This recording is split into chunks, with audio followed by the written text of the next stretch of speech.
The DNC is at it again. So you guys have probably already seen this in the news. It's been around for a hot minute, but we're going to go there now. Edwin shares this, wants to remind us the DNC votes against a climate change debate. So a little bit of background. First, the DNC wanted to, well, they didn't want to, but first, Sunrise Movement, one of the movements for climate change, they're working hard. They're touring the country. They're getting boots on the ground to protest and to try to make a difference and to rally. They pressured the DNC to have a climate change debate. They were originally successful. Now, the DNC, of course, is changing their tune to the surprise of nobody. So what's going on here? Let's go to the article from the Mercury News. Democratic National Committee votes against the climate change debate at the San Francisco meeting. This happened about a week ago. DNC members shot down an effort to hold a climate change-focused presidential debate Saturday in a victory for party leadership and a defeat for activists demanding a stronger focus on the environmental crisis. How do you feel if you're on the party leadership side? Like, how does that, like, it's so obvious you're the villain. This was a huge victory for people that just want to make the donors happy and don't care about our planet, and a huge loss for, you know, people that want to stay on this planet. For people that kind of like life, they really lost this one. For people who like money and don't want to think about what's going to happen next, this was a victory. I mean, what a soft description too. Party leadership. They should just rename it donor quality assurance. All right, so party delegates voted 222 to 137, and protesters chanted, "We can't wait, failure of leadership," which it is. So party leadership, including DNC chair Tom Perez, strongly opposes the idea, insisting it would be unfair to elevate one issue over others. Let's talk about what that really means. What that really means is the candidates that they want to promote, they know this will make them look bad.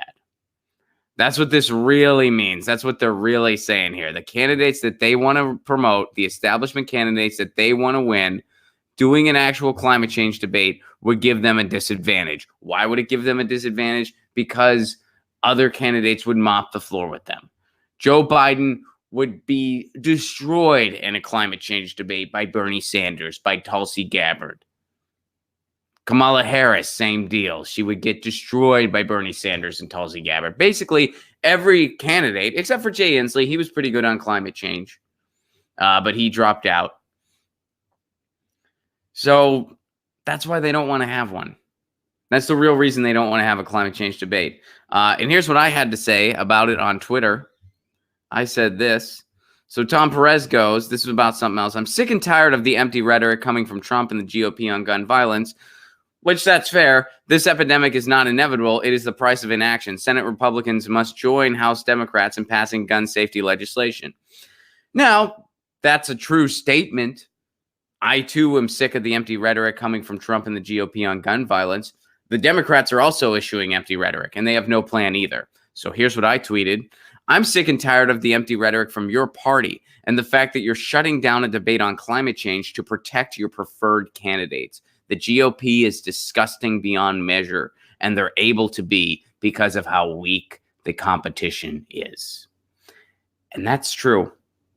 That is true.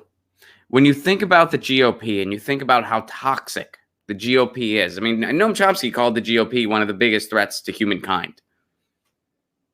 The reason they're able to be so disgusting and so repulsive beyond measure is because their competition is the Washington Generals. They have no competition in the Democrats because the Democrats are just a corporate-friendly bought party too.